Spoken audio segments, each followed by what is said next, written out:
그들이 겟세마네라 하는 곳에 이르매 예수께서 제자들에게 이르시되 내가 기도할 동안에 너희는 여기 앉아 있으라. 하시고 베드로와 야고보와 요한을 데리고 가실새 심히 놀라시며 슬퍼하사 말씀하시되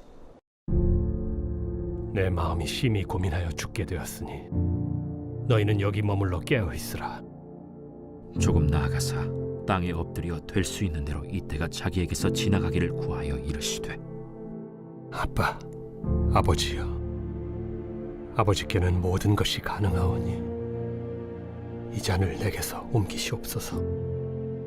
그러나 나의 원대로 마시옵고 아버지의 원대로 하옵소서.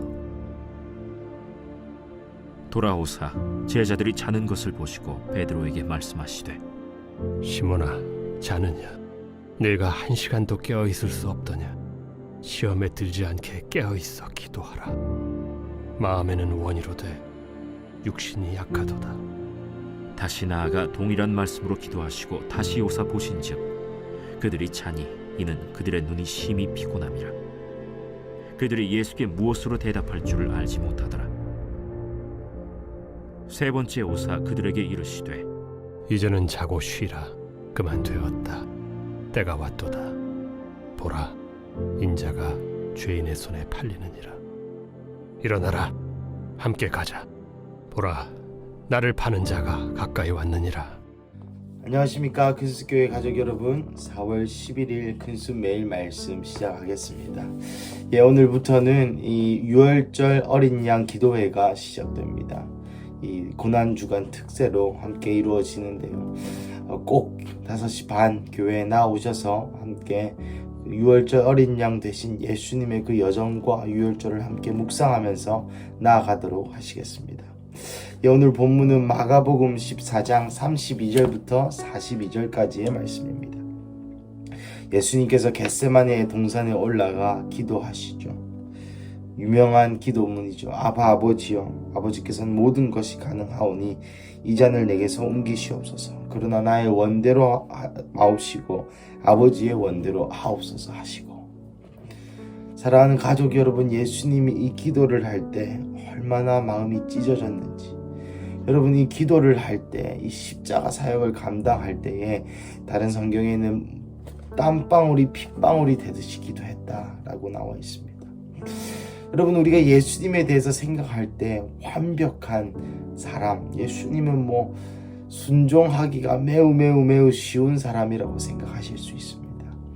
하지만 이 모든 인류의 죄를 지는 이 일 앞에서 예수님조차도 오늘 34절에 보면 심히 놀라며 슬퍼하사 말씀하시되 내 마음이 심히 고민하여 죽게 되었다 라고 스스로를 표현하고 계십니다. 이 인간으로서 느낄 수 있는 극도의 공포감, 나아가 극도의 외로움, 또한 극도의 우울감을 예수님도 맛보셨다는 것이죠. 여기서 심히라는 것은 이 히브리, 이 헬라에서 쓸 수 있는 최상급의 단어입니다. 그러니까 매우 놀라고 매우 강조할 때 쓰는 단어입니다. 그러니까 매우 놀라고 매우 슬퍼했다, 이렇게 이어지는데요. 그만큼 이 슬퍼하고 놀랬다는 강조점이 있는 것이죠. 예수님께서 하나님의 일을, 또한 그 십자가의 구속사를 이루기 직전에 예수님의 반응은 첫 번째 슬퍼하고 힘들어하는 것이었습니다. 우리도 솔직히 말하면 주님의 우리가 이해하기 힘든 주님의 어떤 사건, 우리가 이해하기 힘든 어떤 주님의 말씀 앞에서, 순종해야 하는 그 말씀 앞에서 우리의 반응도, 솔직한 반응도 이와 같지 않습니까? 힘들고 놀라고 마음이 괴롭고 하기 싫고 정말 놓기 싫은 그런 인간적인 마음이 있죠. 예수님도 그러한 감정을 똑같이 공유하셨다는 것입니다. 하지만 예수님은 믿음으로 이것을 이겨내죠. 하지만 이 믿음으로 이겨내기 전 35절에서까지, 이 35절 6절에서까지 하나님 가능하면 이 잔을 내게서 옮기시옵소서. 그러나 나의 원대로 마옵시고 아버지의 원대로 마옵소서. 예수님이 이 기도를 계속해서 밤새 하실 것을 엿볼 수 있습니다. 어떻게 알 수 있느냐? 39절에 다시 나아가 동일한 말씀으로 기도하시고, 제자들을 깨우러 왔다가 야 너네 나를 위해 중보 좀 해라, 기도 좀 해라, 깨어 있어라 하고 39절에 다시 나아가 동일한 말씀으로 기도하셨다는 것이죠. 여러분, 저는 이 구절을 읽고 또 읽으면서 참 제 마음에 깊은 그 예수님의 그 감정에 대한 공감이 일어났습니다. 이 같은 기도를 여러분 밤새 하였던 경험이 있으십니까? 똑같은 기도를 밤새 했던 경험이 여러분 혹시 있으십니까? 저는 몇 번 있습니다. 그때의 제 마음은, 그때의 제 감정은, 그때의 하나님을 향한 저의 갈망은 그 무엇과도 비견할 수 없는 그러한 간절함이 있었던 것이죠. 예수님도 동일한 간절함이 있었습니다. 이 잔을 내게서 치워주셨으면 하는 그런 인간적인 마음이 있는가 하면 나 아니면 이 죄의 문제를 해결해 줄 사람이 그 누구도 없기에 내가 져야만 하는 숙명이 있다는 것. 그래서 내 원대로 마옵시고 아버지의 뜻대로 하옵소서라는 기도를 예수님께서 밤새 하셨습니다.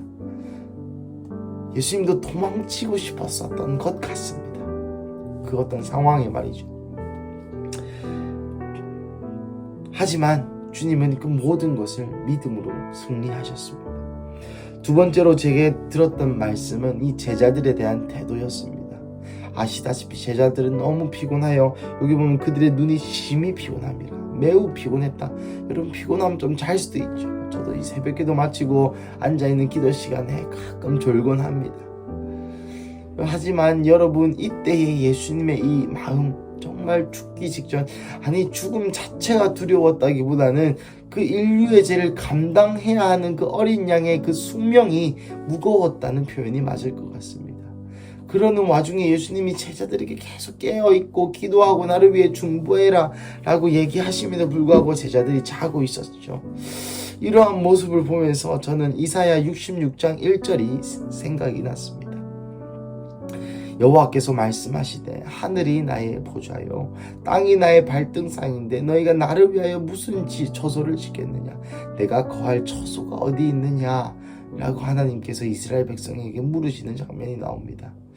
그 구절이 생각나면서 동일하게 예수님께서 이 구절 가운데 야 내가 마음 두고 쉴 곳이 없다, 이 세 제자 시몬과 베드로와 안드레와 또한 요한 이 애제자 3명을 데리고 왔는데도 불구하고 나의 이 찢어지는 마음을 이해하지 못하고 자는 이들을 보면서 예수님도 나의 친구가 어디 있느냐, 내가 이 괴로운 이 시즌에 나도 기댈 때가 필요한데 내가 기댈 곳이 어디 있느냐, 내 마음을 시원케 할 자가 어디 있느냐 라고 예수님이 마치 물으시는 것 같은 감동이 들었습니다. 사랑하는 가족 여러분, 오늘 고난주일을 시작하는 이 아침 가운데 여러분, 주님께서 이 2가지 물음으로 우리에게 다가오시는 것 같습니다. 우리에게 하나님께서 명령하신 우리가 하기 싫고 이해하기 어렵고 받아들이기 너무나도 어려운 그 질문 앞에 과연 우리는 어떻게 반응하고 있나요? 주님, 이 잔을 내게서 옮기시옵소서 라는 그 예수님의 기도의 일부만 발췌하여 우리가 주님 앞에 그 기도만 드리고 있지는 않습니까? 하지만 주님께서 드리신 2번째 기도, 하지만 나의 원대로 하지 마옵시고 아버지의 뜻대로 하옵소서 라는 기도를 마치 하나님께서 우리에게 요구하시는 것 같은 감동이 있습니다. 둘째로, 여러분은 예수님의 친구이십니까? 여러분의 예수님의 신실한 친구가 바로 여러분이십니까? 예수님이 마음이 찢어지고 아프고 괴로울 때에 이 세 제자처럼 자는 것이 아니라 피곤을 이기고 육체를 쳐서 복종시켜서 예수님의 그 마음을 이해할 수 있는 친구가 바로 여러분이십니까? 아니면 너무 피곤하고 이해될 정도로 피곤한 이 세상의 이 일 때문에 누구라도 인정할 만큼 피곤한 그런 상태에 여러분 혹시 계십니까? 아니면 그럼에도 불구하고 하나님의 마음을 이해하고 예수님의 마음을 이해하고 성령님의 마음을 이해하는 하나님이 거하시는 초소가 바로 여러분이십니까? 아니면 우리는 우리의 어떠한 아젠다, 우리의 필요, 우리의 일상에서의 삶, 우리의 인생에 너무나 지쳐서 하나님이 나를 도와줘야 하는 그런 존재, 예수님이 나의 기도를 들어주시고 나를 위로하시고 나에게 도움이 되는 그런 존재로 예수님을 대하십니까? 아니면 여러분은 예수님을 친구로 대하십니까? 이 두 질문에 누가 당당히 대답할 수 있겠습니까? 하지만 여기에 복음이 있습니다. 우리에겐 오늘 또 새로운 기회가 있다는 것이죠. 사랑하는 가족 여러분, 오늘 이 월요일 새벽 가운데 예수님의 친구가 되시기를 축복합니다. 이 6월절 어린 양 기도회 가운데 이 6월절 어린 양과 함께 죽고 함께 사는 자가 되시기를 축복합니다. 오늘 하루 동안 이 눈을 들어 내 문제, 내 인생, 나의 사업, 나의 어떤 것에 집중하는 것이 아니라 예수님은 어떤 마음이셨을까?